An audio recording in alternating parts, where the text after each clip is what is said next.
Eh,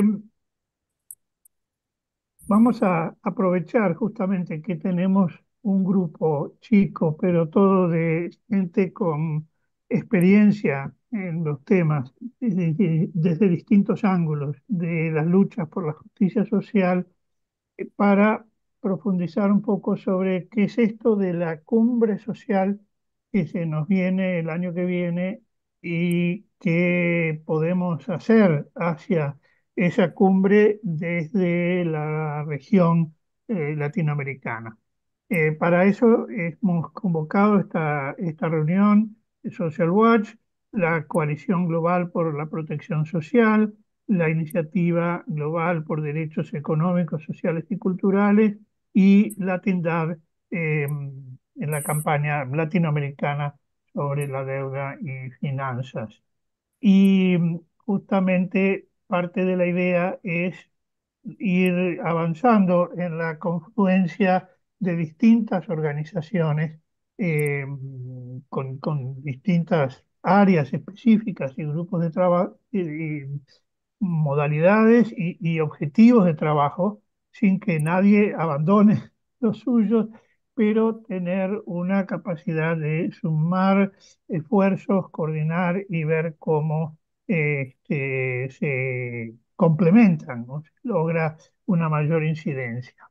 Esta cumbre social es la segunda, la primera fue hace 30 años en Copenhague y fue la primera vez que Naciones Unidas resolvió incluir entre los objetivos del desarrollo la erradicación de la pobreza, no la eliminación, sino la erradicación de la pobreza.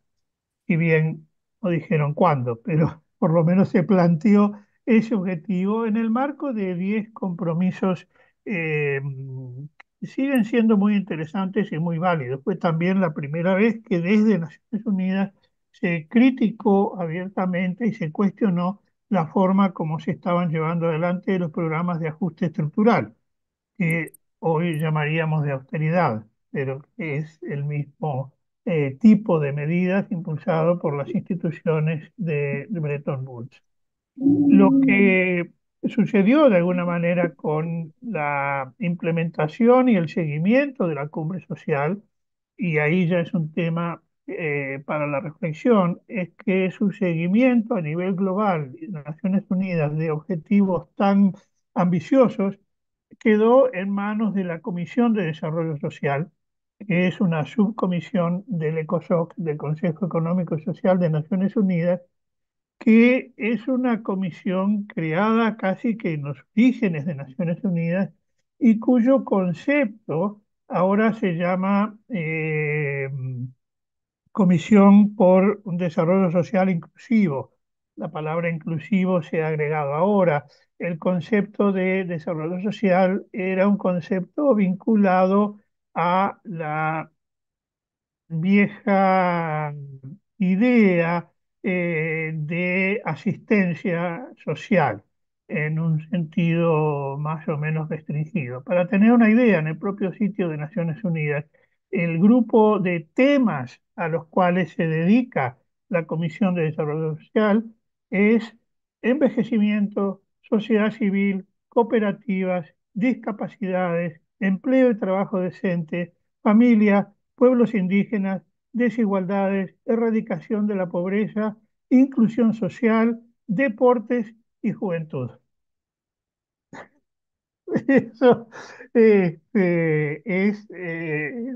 son los temas de especialidad de la Comisión de Desarrollo Social, que es una reunión anual de los ministros de las áreas de los ministros de Desarrollo Social, básicamente.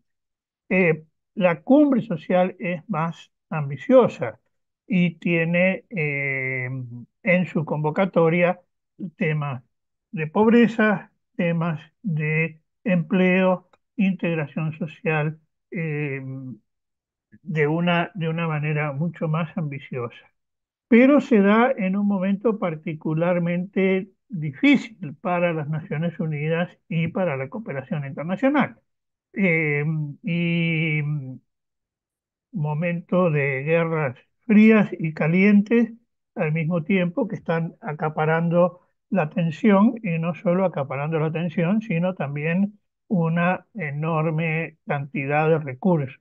Es impresionante cómo frente a cualquier demanda de justicia social, la respuesta de los gobiernos siempre es no hay plata, pero miles de millones de dólares que se están gastando en las guerras, aparte de muchos otros y tal vez hasta más graves problemas de daño, de muerte, de todo tipo de sufrimientos, pero desde el punto de vista del dinero rápidamente se han movilizado miles de millones, mientras que otras causas no lo tienen de la misma manera. Para América Latina el desafío es particular porque la región tiene una tradición en los temas de justicia social, por un lado, y tiene también cosas para decir. Ha sido la primera región que ha tomado temas de cuidado, por ejemplo, como temas de compromisos intergubernamentales vinculados al desarrollo social. Sobre todo eso vamos a hablar hoy y entonces vamos a comenzar. Tenemos tres oradores: Valentina Contreras, Verónica Serafini y Claudio Fernández, que ya se han presentado, y vamos a empezar pidiéndole a Valentina que nos haga la transición desde la Cumbre del Futuro, en la cual ella estuvo, fue parte de los grupos de sociedad civil que estuvieron en septiembre cuando se resolvió el Pacto por el Futuro, y que nos implica eso, o qué base nos da para a partir de ahí encarar la cumbre social del año. ¿Sí, Valentina? Muchas gracias, Roberto, y muchas gracias a todas y todos por estar aquí y por poder participar de esta conversación hoy. Creo que es clave poder tener estos momentos, no solo para poner en común lo que estamos haciendo y cuáles son nuestras percepciones de los procesos, sino también poder articularnos, como hablamos antes, y hacer estrategias de cómo participar en estas cosas. Lo primero que yo quería contarles, si es que no, como por vía de contexto más bien, es qué fue la Cumbre del Futuro, por si había alguien ahí que no tenía tanta información. Y lo primero es señalar que este fue un evento de alto nivel que se desarrolló ahora en septiembre, pero que tuvo un proceso bastante más largo durante todo el año y desde el año pasado, y que fue principalmente atendido por gobiernos, ¿no? Como ministros, representantes de los diferentes gobiernos con el objetivo de forjar, acá lo estoy leyendo textual, un nuevo consenso internacional sobre cómo lograr un mejor presente y salvaguardar el futuro. Y este espacio estuvo liderado por las misiones de Alemania y Namibia, como les digo, desde el año pasado ya, y fue antecedida en mayo por la Conferencia de Naciones Unidas para la Sociedad Civil, que fue en Nairobi, en Kenia. Yo también estuve participando en ese espacio y aquí viene un poco mi percepción sobre el proceso y también sobre las participaciones en los foros intermedios que fueron digitales. Todo este proceso de nuevo consenso internacional del futuro, qué sé yo, si bien estaba estructurado en varios pilares, la verdad es que tenía más bien una orientación a hablar de cómo em, reinvigoramos el multilateralismo que sabíamos que está mm, andando muy mal, ¿no? De hecho, así un representante de Brasil, del gobierno de Brasil, en uno de estos foros digitales nos dijo como, no hablen tanto ni empujen tanto por las causas, yo estaba hablando de servicios públicos en ese minuto y también de educación, seguridad social, qué sé yo, salud. Decía como, ok, sí, van a tener otros espacios para hablar de eso. El problema es que cuando uno les dicen como, bueno, van a tener otros espacios, ¿para qué estamos participando de este, no?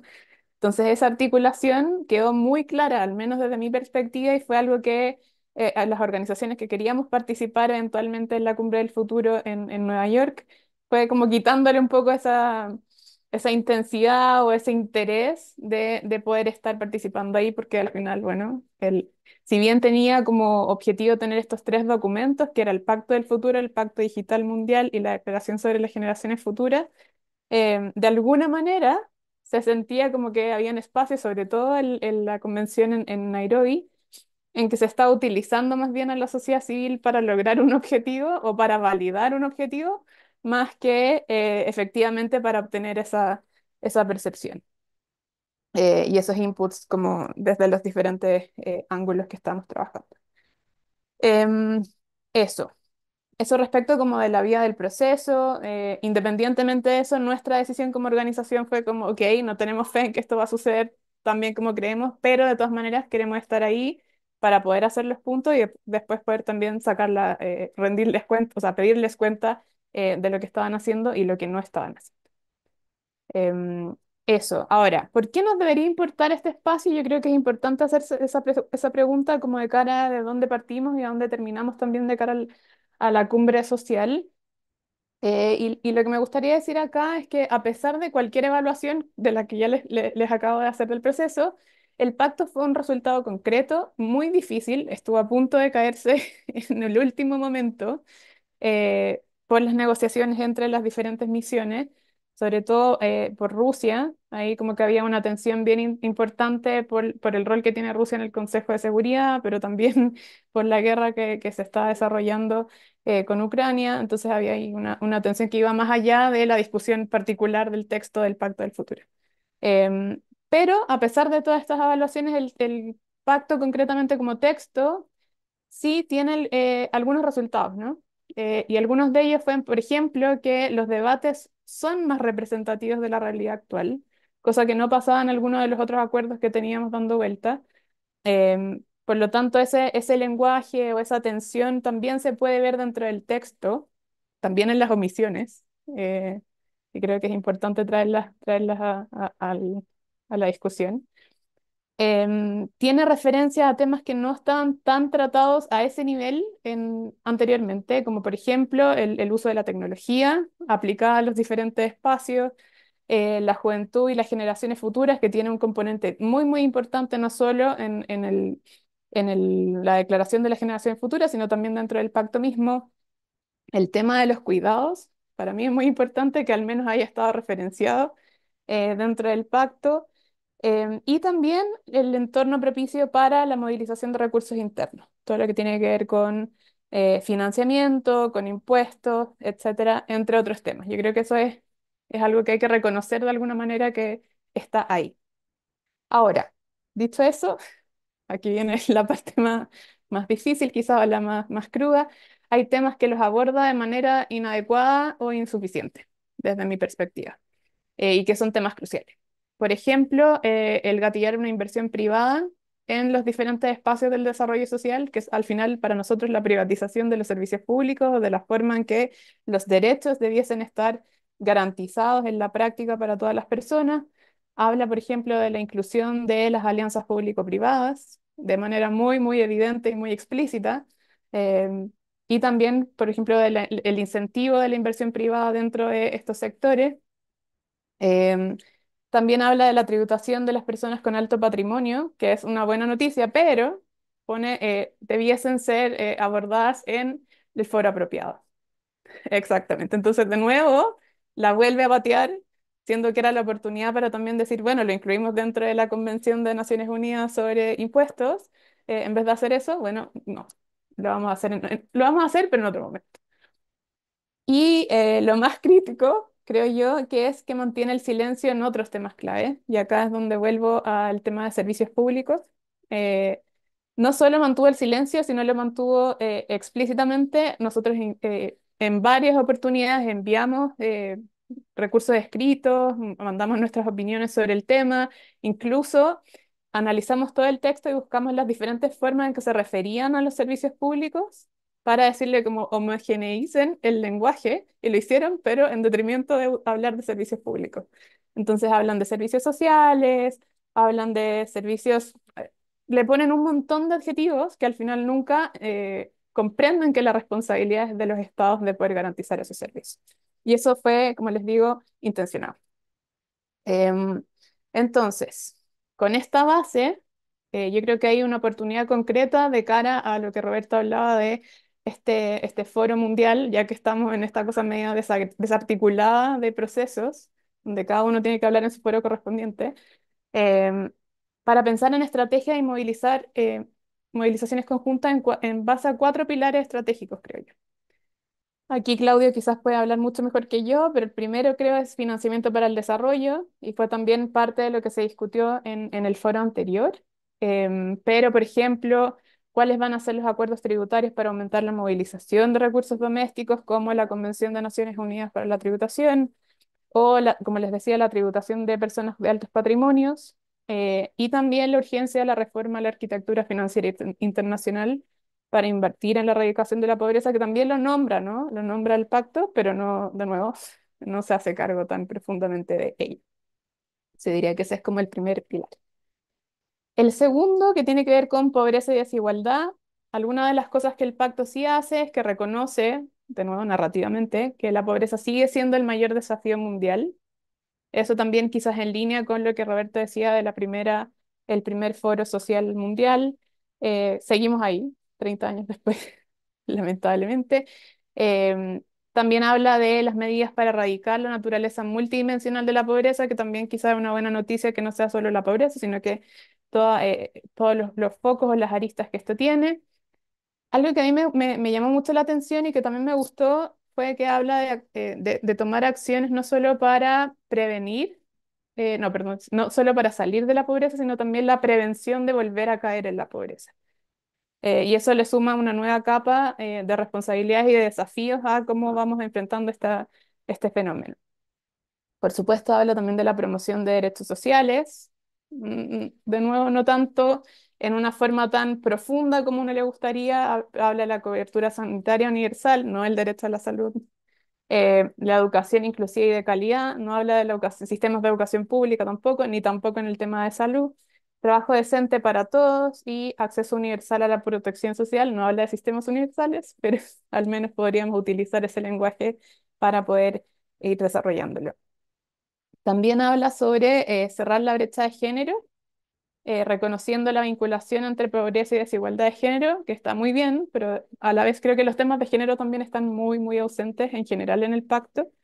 Están nombrados porque hay que nombrarlos, evidentemente, pero no profundiza realmente en cuáles son las causas ni los efectos de eso en la vida de las mujeres. Em, y la importancia de la ciencia y tecnología en la lucha con la pobreza, yo creo que esto es súper importante, sobre todo en el momento político y con los actores que estamos teniendo en los diferentes países y diferentes procesos, cómo nos enfrentamos a este fenómeno de la tecnología que es medio inevitable, pero a la vez cómo lo regulamos para evitar que gente como Musk y compañía terminen siendo los que dictan las políticas del mundo. Las nuevas formas de pobreza, habla por ejemplo de la pobreza energética en específico, que creo que también es algo que hay que empezar a mirar con más detalle. Y me gustó mucho que lo tomara como parte de los pilares. Empezó siendo este texto como un ejemplo de otros tipos de pobreza y después terminó teniendo como su propio espacio. Y por último, también creo que es interesante ver, pensando en las generaciones futuras, etcétera, cómo hablan de la pobreza de niños, niñas y personas jóvenes en particular. Ahí también incluye como este nuevo grupo, pero en un contexto más amplio. Y lo último que me pareció muy interesante es que habla también de las desigualdades no solo dentro de los países, sino también entre países. Entonces empezamos ahí a tener una tendencia de la pobreza, bueno, no solo tiene que ver con los sistemas tributarios internos, por lo tanto no solo la movilización doméstica, sino también cómo hacemos responsable al resto de los países por lo que está sucediendo en los otros. Entonces este fenómeno como de interconexión de los procesos está también al menos referenciado. El tercer pilar, que me parece muy relevante, que es como mi causa un poco personal, y que está ausente completamente, es la necesidad de los servicios públicos. Sobre todo cuando eran los estados los que estaban hablando, los que se estaban comprometiendo y además los que estaban hablando de cuál es su responsabilidad en el contexto de estos derechos económicos, sociales y culturales. Y acá tengo como los adjetivos que les ponían. Hablaban de servicios esenciales, servicios básicos, solo uno, servicios públicos digitales y sistemas seguros de datos en el Pacto eh, Digital Global. Entonces acá lo que tenemos es básicamente, por todo lo que les he comentado antes, un muy alto riesgo de la privatización y comercialización de estos servicios públicos y que terminan en el fondo desnaturalizando la figura de los derechos humanos, ¿no? Ya no son derechos, sino van a depender de la capacidad de pago que tengamos para poder acceder a ellos. Em, Otra cosa es que hay un lenguaje muy débil sobre la arquitectura digital y de los datos, o de la participación de la tecnología en los servicios públicos, que de nuevo también aumenta o refuerza este riesgo de privatización. Entonces hablan solo de tener como buenas prácticas o de promover buenas prácticas para como todos los datos que manejan los servicios y finalmente puedan ser protegidos y son finalmente derechos de las personas. Em, También habla eh, sobre la necesidad de la responsabilidad y la protección privada sobre los bienes públicos. Y acá de nuevo ya no habla de servicios, sino que sobre estos bienes, pero que a la vez pueden ser sujetos de apropiación privada o de administración privada en el Pacto Digital Global. Entonces, como verán, no solo está ausente, sino que hay todas estas cosas como pistas que además no están diciendo hacia dónde va en la realidad, ¿no? O sea, fue muy deliberada ese cambio respecto de la responsabilidad sobre los derechos humanos. Y el cuarto pilar, que es muy, muy importante también, creo que es sobre protección social y cuidados. Acá Verónica, por supuesto que puede hablar mucho, mucho más propiedad que yo, pero dentro del Pacto para el Futuro se habla sobre sistemas de protección social bien diseñados, sostenibles y eficientes que puedan responder a las crisis, que está bien, pero no es completo, no habla de la universalidad, sino del acceso universal y solo de promover el acceso universal, cuando sabemos que no solo el acceso, sino también todo el flujo del servicio completo. Em, También del rol de la ciencia y la tecnología y la innovación en la protección social, que yo creo que es una pregunta que tenemos que empezar a hacernos, ¿no? Que quizás desde, al menos del lado de nosotros que no la hemos tenido tan como en la punta de nuestra mente, estamos un poco tarde ya. O sea, los que ya empezaron a pensar esto lo empezaron a pensar hace muchos años atrás y ya están operando, ¿no? Entonces, todas esas salvaguardas que tenemos que tener para el uso de la tecnología en los servicios públicos, en este caso de protección social y cuidados, hay que empezar a levantarlas de alguna manera o a pensar cómo lo hacemos, ¿no?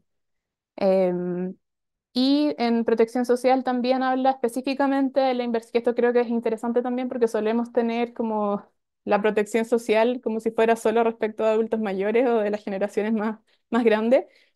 Habla específicamente de la inversión en servicios esenciales para niños como la protección social y el acceso de las personas jóvenes a sistemas de protección social universales, adecuados, comprensibles, sostenibles y de propiedad nacional. Ese es el único que habla de servicios universales, al menos. Y en cuidados, bueno, como les decía, habla de la importancia de cerrar la brecha de género, incluyendo en la economía del cuidado. Es una mención muy, muy general, pero al menos da el pie para poder empezar a profundizar en ello. Y la segunda parte es que habla sobre crear trabajos decentes y medios de vida para los jóvenes, mientras se desmantelan las desigualdades de la economía del cuidado. Eh, una referencia a la vez como interesante, pero muy, muy vaga. Y lo último que también habla sobre la importancia de ir más allá del PIB, de modelos que midan más allá del Producto Interno Bruto, que es una muy buena noticia, pero a la vez es solo como ese referenciamiento. Entonces también esto nos da como un pie para poder ir trabajando más allá en en las siguientes etapas o foros que se nos vienen por delante. Y por último, quería compartir con ustedes que hay un compromiso concreto en el Pacto del Futuro, en la acción 6A, que habla de lograr un resultado ambicioso en la Cumbre Social Mundial, denominada Segunda Cumbre Mundial sobre Desarrollo Social en 2025. Y un poco la pregunta que quería gatillar, un poco provocar en la discusión en este foro es, ahí estamos, es cómo se ve un resultado ambicioso, ¿no? Porque esa interpretación desde los gobiernos, de los diferentes actores que están trabajando alrededor de estos procesos puede tener muchas caras. Entonces, ¿cómo aseguramos, desde mi punto de vista, y este es un poco mi aporte para avanzar la respuesta a esta pregunta, es cómo aseguramos la capacidad de agencia de los diferentes actores, pensando en que, no sé si saben, pero dentro de la resolución que convoca el Foro Social ya están poniéndose cortapisas para la participación de la sociedad civil. Se están restringiendo. Hay, por ejemplo, un pie de página que habla de organizaciones de la sociedad civil que no hayan tenido casi como un prontuario y que las van a poder dejar fuera o dentro según el criterio de los organizadores. Entonces, ¿cómo ¿Cómo aseguramos esa capacidad de agencia no solo internamente dentro del proceso, sino también desde fuera, de los que van a quedar fuera? Otra cosa es que al parecer no es suficiente solo tener una movilización de recursos domésticos, no solo tener plata, sino también reimaginar lo que significa este desarrollo y cómo vamos a usar ese dinero. Un poco en la línea que decía Roberto, tenemos plata, pero ¿a dónde se está yendo? ¿Estamos gastando en armas? ¿Estamos gastando dónde? Entonces, poder hacer el gasto efectivo, dónde están las necesidades comunes, pero también dónde están las realidades diferenciadas. Y yo creo que eso es muy importante para nuestro contexto latinoamericano, que suele mirarse como un bloque también.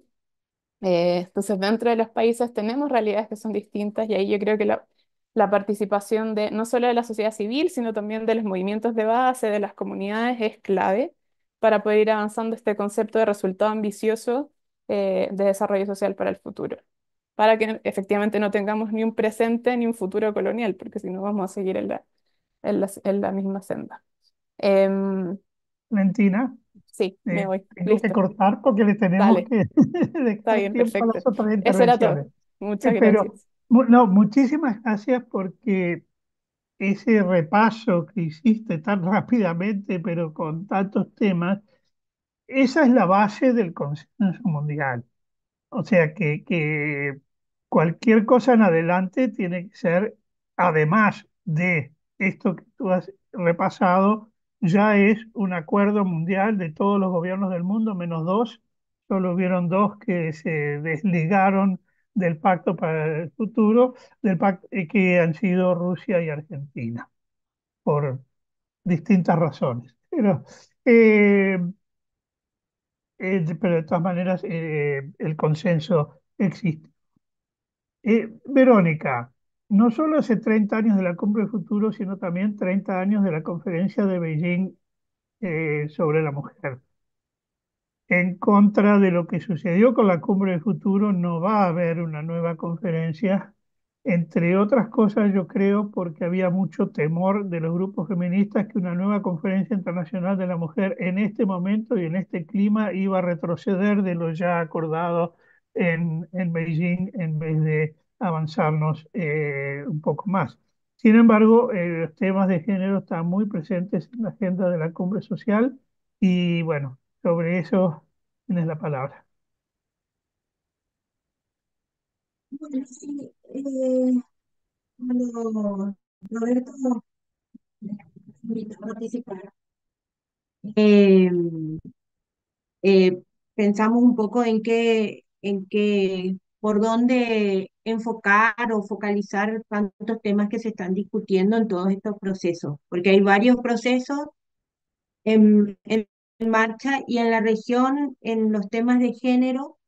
Está bueno, los 30 años de Beijing y la Conferencia de la Mujer en el ámbito de las Naciones Unidas, eh, la Conferencia de Financiamiento para el Desarrollo, que también tiene un componente de género, y bueno, la Convención en Naciones Unidas sobre impuestos que esperemos que tenga un impacto en la apertura de los espacios fiscales de la región en un momento en que en todos los países se están planteando la conformación de sistemas de cuidado y de políticas de cuidado y que no hay recursos porque no es como salud o como en educación, que inclusive en los clasificadores presupuestarios se mide, existen estándares mínimos exigibles y eso no pasa en cuidado. Y en la región tenemos dos eventos importantes, la plataforma también, la plataforma fiscal que en América Latina se está conformando con los gobiernos, pero también con la participación de la sociedad civil, que a diferencia del África, tiene desde hace muchos años una evolución muy importante, sobre todo en los temas de flujos ilícitos. Y tenemos también en el ámbito de la CEPAL, el año que viene, la continuidad de esto que se llamó Sociedad del Cuidado con la Conferencia Regional de la Mujer. Y en todos ellos confluye el tema de cuidados y sobre todo en lo que hoy nos importa en particular es el financiamiento de los cuidados. ¿Y cómo estamos trabajando ese tema en la región y a nivel global? En primer lugar, poner en el debate el tema del cuidado, porque el derecho al cuidado o a los cuidados no es un derecho tan bien comprendido como otro, en primer lugar. En segundo lugar, porque los cuidados están en el centro del debate de las desigualdades, como núcleo central de las desigualdades de género, o como núcleo más importante de las desigualdades de género y de otras desigualdades económicas, porque a nivel internacional hay cadenas globales de cuidado donde también importan los vínculos entre los países y las relaciones coloniales. Y cuando hablamos también inclusive del tema climático, también hay una intersección con los cuidados y los riesgos del cambio climático. Y finalmente, para entrar al tema de financiamiento, hablamos de corresponsabilidad. Y cuando hablamos de corresponsabilidad, no hablamos solo de la corresponsabilidad en la distribución del tiempo de cuidado entre el Estado, la comunidad, al interior del hogar con los hombres y las mujeres, sino que también hablamos de la corresponsabilidad en el financiamiento de los cuidados, porque los cuidados es parte fundamental de la reproducción social. Y la reproducción social no puede caer solo en la responsabilidad de las mujeres, tiene que ser parte de toda la sociedad. Y ahí entramos en un tema que se cruza con la seguridad social, en particular que tiene que ver con, por ejemplo, cuando se privatizan los sistemas de pensiones o de jubilaciones, lo que estamos diciendo es y dejamos todo a cargo del trabajador, lo que estamos diciendo es que el aporte que antes había en la mayoría de los países del sector empresarial se reduce. Y ese aporte es parte del financiamiento al cuidado, porque forma parte finalmente una parte de cómo retribuimos en la vejez o a la hora del retiro bajo la forma de jubilaciones y cómo financiamos ingresos. Pero también están las licencias que toman las mujeres cuando son cofinanciadas con el sector privado.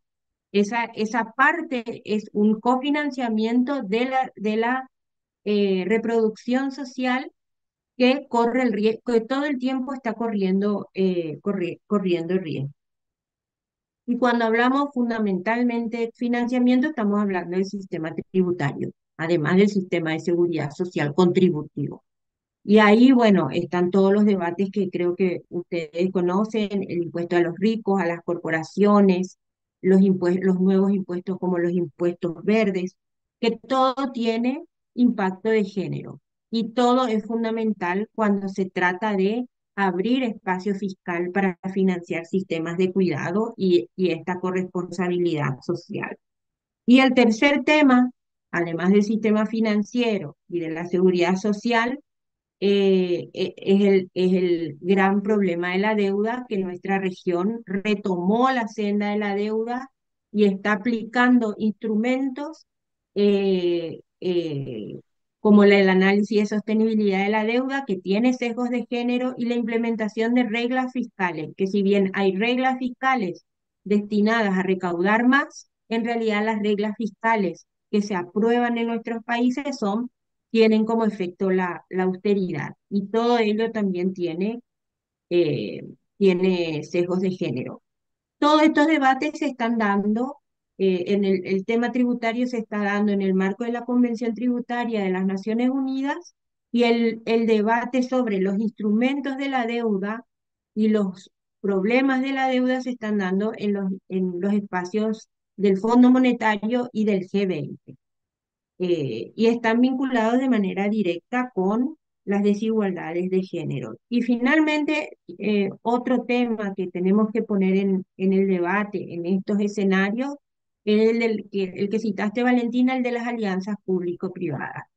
Porque ante la incapacidad de abrir espacio fiscal por la vía tributaria, nos ofrecen y titulan a las alianzas público-privadas para abrir el espacio fiscal, cuando que en realidad las alianzas público-privadas a América Latina están llegando con exoneraciones tributarias que sabemos que son injustas, y que no están evaluados en sus impactos y además generan deuda, porque las alianzas público-privadas o las paga el usuario con aranceles y cuando son de salud, eso es un obstáculo al derecho a la salud, por ejemplo, o lo paga el Estado a un costo más alto, porque como son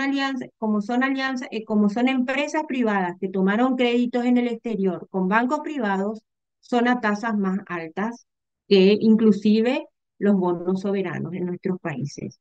Entonces, el riesgo no es solamente el de retroceso del Estado en ámbitos que son derechos, como el de la salud o la educación o el agua, sino que generan deuda y vienen además con exoneraciones tributarias.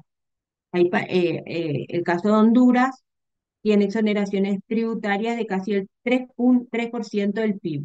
Y el sistema de cuidados de Honduras, que no se puede implementar, está calculado en alrededor del 1% del PIB nada más, el inicio. Entonces, vemos cómo las alianzas público-privadas están no solamente reduciendo el espacio fiscal por la vía de la deuda, sino también por la vía de los privilegios tributarios que tienen las inversiones extranjeras directas en nuestra región.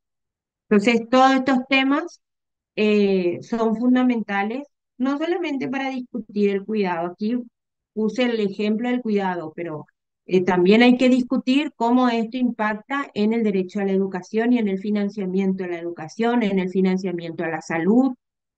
Acaba de salir un informe terrible de la CEPAL con la OPS, donde muestra el alto nivel de gasto de bolsillo en salud, que además está vinculado al endeudamiento de los hogares por justamente la retracción del Estado. O sea, aquí tenemos todo un sistema que está intrínsecamente vinculado cuando pensamos en derechos y subfinanciamiento. Y necesitamos entender esos vínculos que hay entre la deuda pública y la deuda privada, el sistema tributario, las reglas fiscales, el análisis de sostenibilidad de la deuda como parte de un sistema que está afectando cada vez más a la garantía, a las posibilidades de garantizar los derechos en la región, en un contexto de agravamiento de la situación con la crisis climática. Entonces, bueno, quiero dejar ahí y, y bueno, espero haber dado un puntapié al debate que queremos tener hoy. Muchísimas gracias, Verónica. Realmente ese es un debate fundamental y es una de las áreas donde la región, no solo, perdón, la región, no solo desde la sociedad civil, sino también desde los gobiernos, eh, tiene una contribución para ser positiva hacia la cumbre social. Eh, Claudio, estrategias. Tú que has estado analizando mucho con mirada global eh, el tema justamente de estrategias comunes y de múltiples sectores. ¿Qué podemos esperar o cómo podemos encaminar nuestra participación hacia la cumbre social? Ajá, muy bien. Es una de las preguntas de $1.000 millones, ¿eh? Como imaginar soluciones para tantos problemas de tantas maneras, en tantos estágios.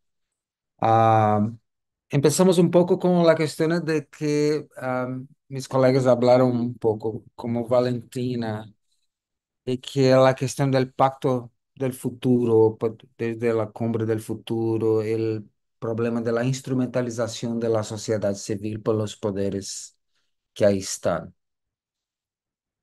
Pienso que es como un cuchillo con dos partes que cortan. ¿Ok? Porque no hay vácuo en la cuestión política. Entonces, si hay un esfuerzo de establecimiento de diálogo, tenemos que estar ahí. pero es siempre un desafío porque también no tenemos la plata para estar en todos los espacios. Y no tenemos la financiación para estarnos en todos los espacios con una narrativa consistente y que sea una narrativa que va a luchar un poco contra la narrativa hegemónica que existe en el mundo, en la distribución de poder, en los corredores de las asambleas legislativas, los parlamentos, los parlamentos, los congresos, que es la noción que los sectores privados, el capital privado, tiene la eficiencia y la capacidad de solucionar los problemas que ellos crían en primer lugar. Porque como decía un banquero durante las negociaciones para la Agenda 2030 del Desarrollo Sostenible, los objetivos de desarrollo sostenible son la prueba de que los mercados fallan, sí, las, las fallas de mercado, y constantemente y consistentemente también. Entonces necesitamos de regulación, necesitamos de reglas, de respeto a reglas. Pero ahí tenemos un problema, que es un problema de que en las relaciones de poder, las grandes corporaciones, los grandes estados, los grandes poderes de estado, los grandes poderes militares, por ejemplo, no siempre están haciendo la negociación con un espíritu de buena fe. Mucho por lo contrario, tenemos situaciones de espíritu de mala fe. Y esto se pasa en las cuestiones laborales, por ejemplo, cuando necesitamos de negociaciones laborales, las reglas, cumplimiento de reglas ambientales, las empresas, externalidades negativas que la sociedad los paga. Para nosotros no calculamos. Y este es uno de los problemas que una gran lacuna, el proceso de financiación para el clima, financiación de la justicia de género y una otra cuestión aquí, Valentina, la justicia racial, principalmente para nuestra región de Latinoamérica. Y esto es muy importante porque las comunidades afrodescendentes pasan por una doble situación y principalmente las mujeres de las comunidades afrodescendentes pasan por una triple situación de vulnerabilidad por sus condiciones históricas de colonización y también de poscolonización, porque la cuestión de Latinoamérica es que la manutención de los privilegios de las grandes clases, las clases del poder, fue muy radical. Por eso tenemos tanta desigualdad en la América Latina, en Latinoamérica. Y también un poco de lo que Verónica habló, llama solamente una atención para el espacio muy interesante la cuestión de la deuda, que es también parte de la narrativa hegemónica de la economía política.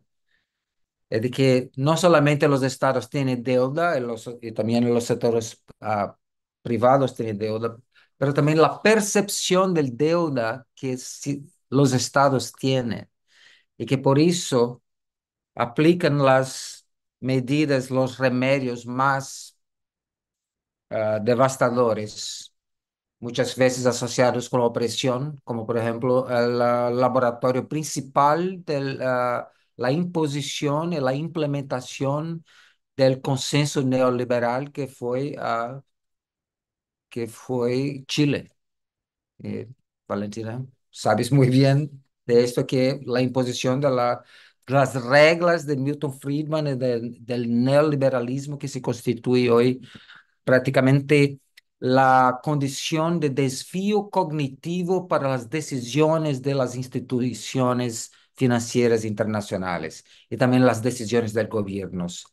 Es un desvío cognitivo por esto, que es, de cierta manera, un poco, por así decir, una debilidad cognitiva de la comprensión de la realidad y de la multiplicidad de los elementos de la realidad, que son las causas de los problemas que estas instituciones multilaterales o no dicen que quieren solucionar, pero solamente dicen que quieren, pero no quieren. Pues sí, si quisiera otra cuestión. Entonces tengo, tengo poco tiempo, pero voy a hablar de tres puntos principales. Una es que la empecé, la cuestión de la geopolítica, lo que llamo la geopolítica dura. Los estados poderosos, como por ejemplo Rusia. Rusia, otro día estaba hablando con un chico en Hamburgo y decir, "Oye, el Consejo de Seguridad debería cambiar el nombre para el Consejo de Detención o el Club de Detención Nuclear, porque solamente los cinco países que tienen el veto tienen las armas nucleares y los otros países también que tienen las armas nucleares. Entonces, era una cuestión militar principalmente. Entonces, eso no podemos disminuir la importancia de la cuestión dura militar, a pesar de todo el discurso que los gobiernos hacen. Por ejemplo, yo he hecho una investigación que en los últimos 10 años, en promedio, todos los países del mundo, con excepción de los Estados Unidos, porque tenían un presupuesto militar estupendo, y Alemania, todos los otros países en promedio multiplicaron su presupuesto de defensa por 6, con algunos países multiplicando por 9, por ejemplo, como China o como Japón.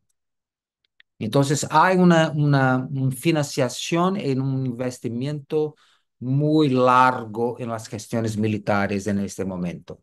Entonces, la cumbre social va a de esta manera. Tenemos, como anunció en el principio Roberto y usted, guerras calientes y guerras frías. Y tenemos guerras frías que son muy calientes desde el punto de vista de alocación de los recursos. Porque se está alocando tantos recursos para esto, no está alocando para la cuestión de igualdad de género, la cuestión de creación de empleos para las personas jóvenes. ¿De qué estamos hablando con el Pacto del Futuro dentro de en una situación como esta?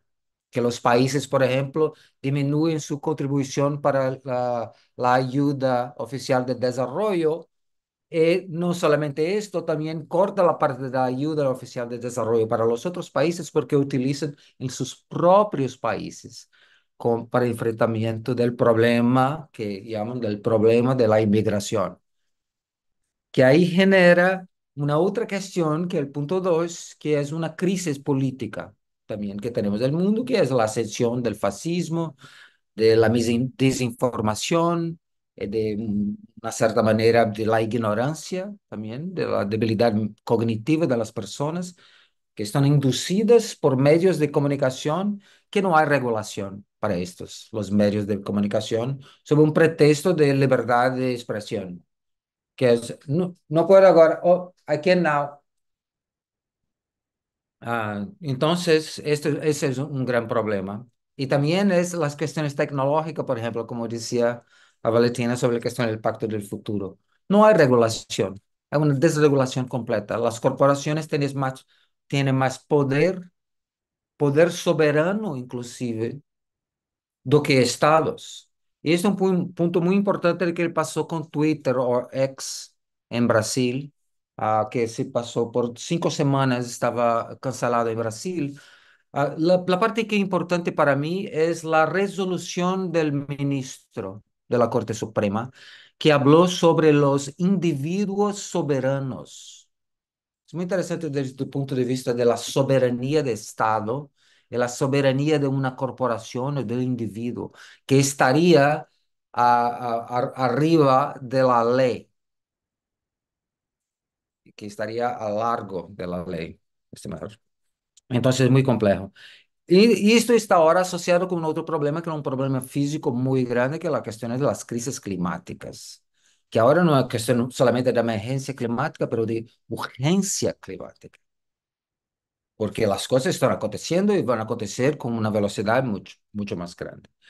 Y ahí tenemos el tercer punto que quiero hablar, es sobre que es las lagunas de financiación para el desarrollo sostenible y sustentable, como dice mi amiga Marta Benavides, sostenible y sustentable.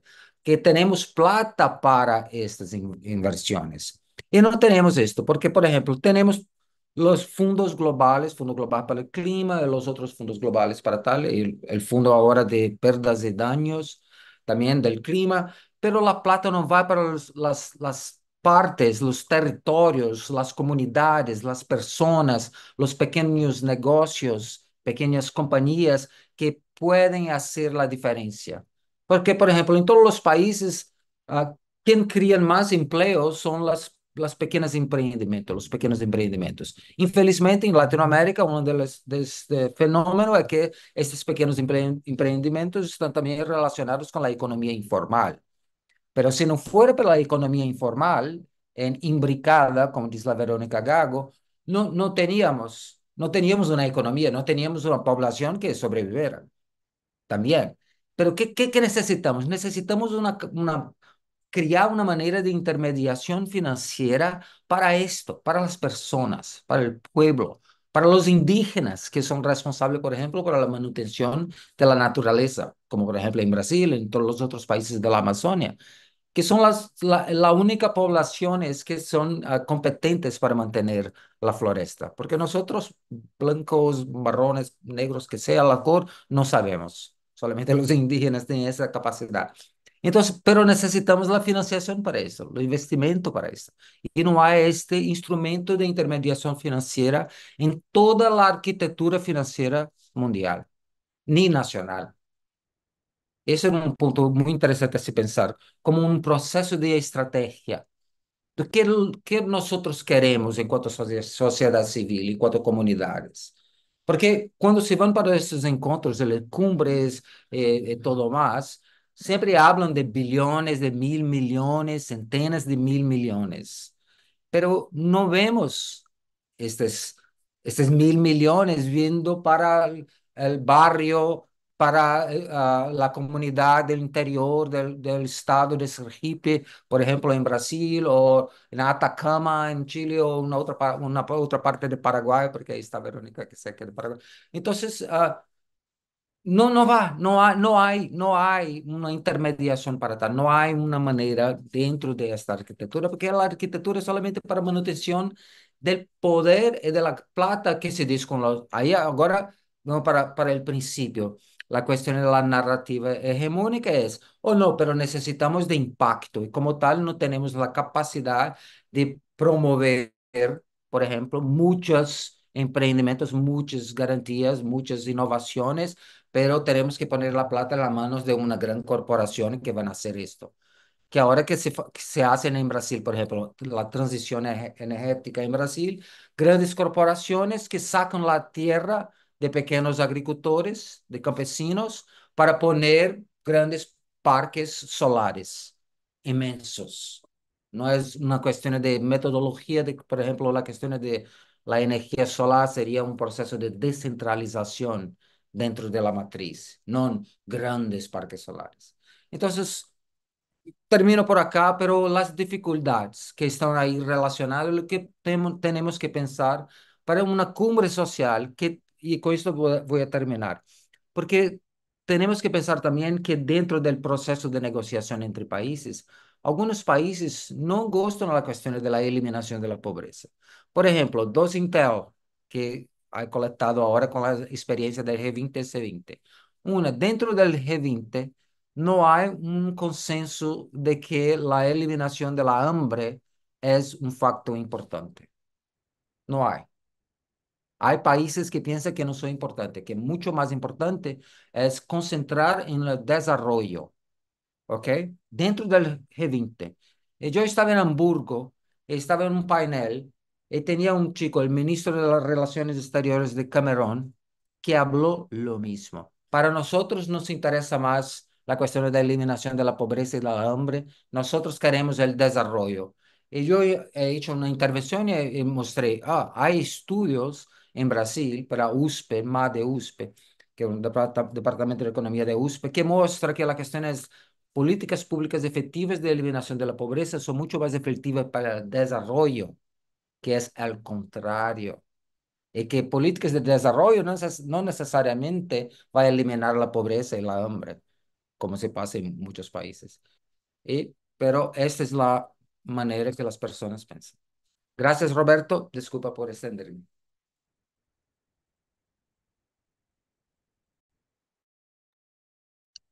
Muchas gracias a ti, Claudio. Creo que nos has dado mucho en qué pensar y este es el momento justamente cuando todavía hay tiempo para prepararnos hacia la cumbre social, para pensar en los mensajes, pero y sobre todo además para pensar en los mensajeros, en nuestras sociedades, en cómo nos articulamos y en cómo nos apoyamos mutuamente, en cómo combinamos nuestras luchas nacionales con las demandas internacionales.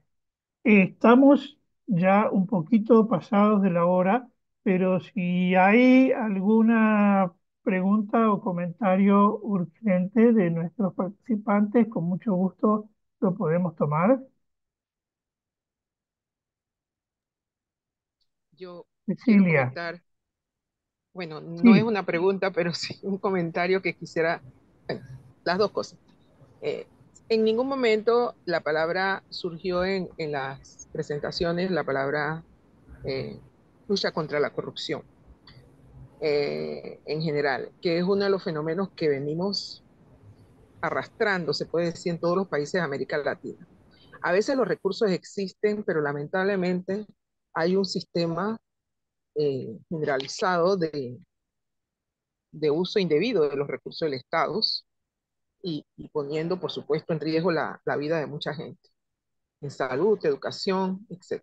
Entonces, no, ¿qué, qué probabilidad habría de que se establezca un nuevo contrato social que enfrente este dilema de la corrupción y a la vez esto se haga una agenda de ir en la Cumbre de las Américas se planteó el problema, pero en realidad, en la práctica, no se ha implementado prácticamente esos acuerdos, ninguno de esos acuerdos. Entonces, esa es una de mis preocupaciones, porque si ese elemento no se considera, difícilmente vamos a ver cambios significativos en el futuro. Gracias. gracias Cecilia. Francine, Gracias. Una sola pregunta. Si existe ya un texto un primer texto para la cumbre. Y si existe, si podemos tenerlo. claro. Eh, Eso se respondo muy rápidamente. No, todavía no hay ningún borrador. Hay dos países que son los cofacilitadores de la cumbre, que son justamente Marruecos y Bélgica. Y esos dos países tienen que proponer, están en el proceso de consultas, tienen que proponer un mapa de ruta hacia la cumbre, qué tipo de reuniones, qué tipo de consultas. En este momento están, yo creo, comenzando a sondear y a recabar información de los países de qué quieren ver en la cumbre para luego, más adelante, no hay una fecha definida, elaborar un borrador cero o algo en ese tipo. Pero bueno, tal vez preguntando informalmente en el Ministerio de Relaciones Exteriores en Bélgica, podemos averiguar algo más y obviamente a nuestros colegas y organizaciones amigas en Bélgica les va a tocar un papel en esa intermediación, en ese proceso. Pero ni siquiera se sabe cuándo va a haber reuniones de comité preparatorio, si las va a haber, cómo va a ser los procedimientos, etcétera. Lo que se sabe es que la cumbre en sí va a ser en noviembre de 2005 en Qatar, que no es justamente un lugar muy auspicioso para la sociedad civil. Bueno, es lo que está resuelto. Eh, ¿Responde eso tu inquietud, Francis? Sí, sobre el otro tema, Cecilia, que tú has planteado de la corrupción, eh, me permito decir, porque yo he estado trabajando un poco sobre ese tema, sin duda es un tema muy importante. y sin duda la corrupción es un mal a combatir. Lo que sucede es que no siempre se identifica con claridad en qué consiste la corrupción.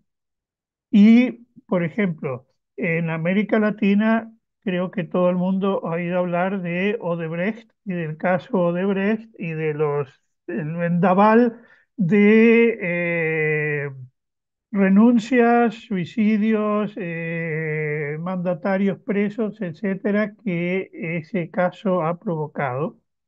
Lo que nadie dice es que detrás de eso están las alianzas público-privadas en todos los casos y está el Banco Mundial en todos los casos y todas las instancias sobre las cuales han habido juicios, condenas, escándalos nacionales sobre corrupción. El Banco Mundial estaba involucrado en las empresas, en las obras que se habían construido y era miembro de las juntas de dirección de esas empresas, pero escapó del escrutinio alegando su inmunidad diplomática. Y nadie ha siquiera hablado del tema, ya no solo de la participación, sino de la promoción efectiva, porque la empresa Odebrecht, con su plan para la salud en Minas Gerais, fue el primer caso de multiplicación de las garantías del banco para salir a la bolsa y de lo cual derivó después aquella frase de los miles de millones a los billions, from millions to billions o from billions to trillions, se alegó las siguientes cumbres de la financiación para el desarrollo como la solución, cuando la solución estaba en su propia raíz y en su modelo vinculada a la corrupción, y lo que hicieron estos modelos fue generalizarla. Pero bueno, eh, supongo que eso también puede ser uno de los temas en la discusión. Le doy a nuestros panelistas un minuto a cada uno para algún comentario, reflexión, mensaje final. Empezamos en el mismo orden con Valentina. Gracias, muy corto y a propósito de lo que mencionaban los demás panelistas, yo creo que como una estrategia, creo que uno puede adoptar el concepto de cultura vernacular de derechos para dejar solo de trabajar hacia arriba de una manera como lineal y empezar también a trabajar sobre todo en términos económicos. La economía está hecha por las personas. Si cambiamos, como decía Claudio, las costumbres o las dinámicas de las poblaciones, también vamos a ir cambiando la economía hacia arriba. Entonces, creo que esa es una estrategia bien interesante, como partir de las comunidades y también ir mostrando cómo esto va cambiando la sociedad, sobre todo cuando estamos hablando de desarrollo social. Lo otro, el concepto de impuestos cognitivos. No sé si lo han leído en el último reporte del relator especial de pobreza extrema, que lo presentó hoy, de hecho, ante la Asamblea General, habla sobre los impuestos cognitivos en la economía del burnout, que era como la vinculación entre la salud mental, pero yo creo que eso es un concepto muy interesante, sobre todo en la agenda económica, donde hablamos sobre impuestos todo el tiempo basados en dinero. ¿Qué impuestos cognitivos nos está imponiendo este modelo en el que estamos viviendo hoy día en términos de la resistencia en términos de tiempo, no tenemos acceso a la naturaleza, etcétera? Todos esos elementos también son un impuesto, son el costo que nosotros estamos pagando por mantener este modelo que nosotros estamos llamando el modelo del descuido o la sociedad del descuido. Y también lo último, una invitación a pensar el desarrollo no como un modelo lineal. Yo creo que en la medida que pensemos como el desarrollo tenemos que llegar hacia allá y ser todos como Estados Unidos, por ejemplo. También vamos a seguir con esta ola como de neocolonización. eh, yo creo que también es un espacio para pensar el desarrollo desde otro lado y quizás desde el desarrollo social, ¿no? No solo económico, en términos de cuánta plata tenemos cada uno de los países. Y creo que desde Latinoamérica hay muchos espacios, muchos ejemplos y mucha gente que puede tener una respuesta a esa alternativa de modelo, o sea, de desarrollo lineal. Eh, eso. Muchas gracias por gatillar esta discusión. Gracias, Valentina. Verónica. No, bueno, me parece que es importante que todo este debate también se dé justamente en una discusión sobre el modelo de desarrollo que queremos en América Latina. porque gran parte de los problemas que se plantean en la política fiscal vienen del modelo extractivista. En un contexto de unos cambios muy importantes en términos demográficos, con impactos climáticos muy fuertes, y con el fin de algunos procesos, como por ejemplo el de los bonos demográficos en la región, que Cuba y Uruguay ya hace rato están adelantados, pero el resto de América Latina no. Entonces nos estamos enfrentando a contextos muy nuevos y seguimos discutiendo temas sin considerar esos contextos, casi con los mismos lenguajes que hace 20 o 30 años. Y creo que, bueno, tenemos que ser capaces de incorporar eso y agregar esto que señalaban Claudia, Valentina, que es la economía política también. Además de los nuevos contextos, nuevos actores que se suman, y cada vez con vínculos más complicados por el fenómeno de la financiarización. Es muy difícil desentramar esos vínculos entre los diferentes sectores de la economía, quienes toman las decisiones y cómo se dan los vínculos también, cómo se producen esos vínculos económicos. O sea, tenemos un gran ejercicio por delante de mirar con una complejidad que creo que no estábamos acostumbrados hasta hace unos años, estas nuevas relaciones políticas, económicas del capital del capital extranjero, internacional, y cómo eso termina incorporándose a nuestros países. Gracias, Gracias Verónica. por la invitación de nuevo. Gracias, Verónica, a ti. Claudio, Gracias, Roberto. Muy importantes puntos, Valentina y Verónica, sin duda. Ah, voy a intentar responder muy rápidamente a la cuestión de la corrupción. De acuerdo con que Roberto habló, por ejemplo, la cuestión de corrupción se transformó también en una arma, en un instrumento político de la ascensión de personas corruptas que llamaron los otros de corruptos y ahora pensó una metástase de corrupción y de percepción de la corrupción. Pero eso no es más grave. Más grave, un otro punto que no hay discusión alguna en todos esos foros que participamos, que es la cuestión del crimen organizado de Latinoamérica, del mundo, porque el crimen organizado es un transnacional, las cuestiones financieras de la financiarización del mundo pasa por los paradisos fiscales o los paraísos fiscales, y la cuestión del crimen organizado está muy involucrado en la definición de los procesos políticos democráticos de los países. Y necesitamos también mirar un poco, tener una mirada para este problema. Esto es una cuestión, por ejemplo, a ser discutida tal vez en el proceso de negociación para la próxima cumbre de financiación para el desarrollo, porque hay un riesgo muy grande también de retroceso en la cumbre de financiación para el desarrollo, y llamo la atención que la expansión de las alianzas público-privadas se pasa después de la tercera conferencia, la tercera cumbre de financiación para el desarrollo en Addis Abeba en 2015. Addis Abeba tenía un mandato, un proceso muy fuerte de promoción de las PPPs y también de la financiación mixta o blended finance. Estamos muy atentos a esto porque la cumbre de próximo año es también una posibilidad de muchos retrocesos.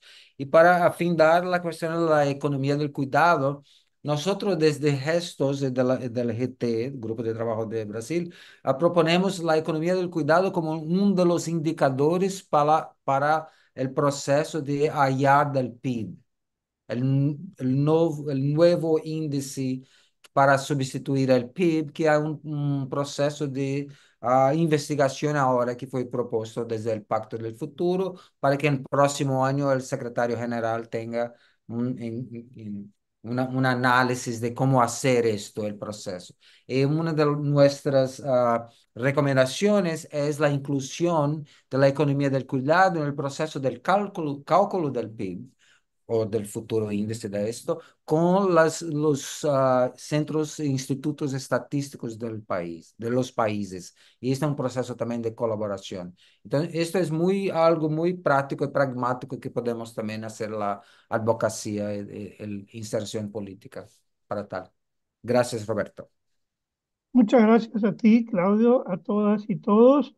No voy a intentar resumir porque sería imposible, pero Areli y otros que han estado pidiendo este seminario, así como el de la semana pasada sobre finanzas para el desarrollo, van a estar disponibles en YouTube y vamos a intentar continuar distribuyendo informaciones sobre los procesos de finanzas para el desarrollo y de la cumbre social, gracias a nuestros amigos, colegas, colaboradores en Nueva York, que están siguiendo atentamente lo que se está pasando y distribuyendo las informaciones. Gracias a todos y hasta pronto. Ah, muchas gracias. Entonces nos vemos, chao. Bye bye. Hola, Rodolfo. ¿Qué tal? Ahí hablamos luego sobre el C20, lo que se viene ahora próximo mes. Sí, nos vemos ahí.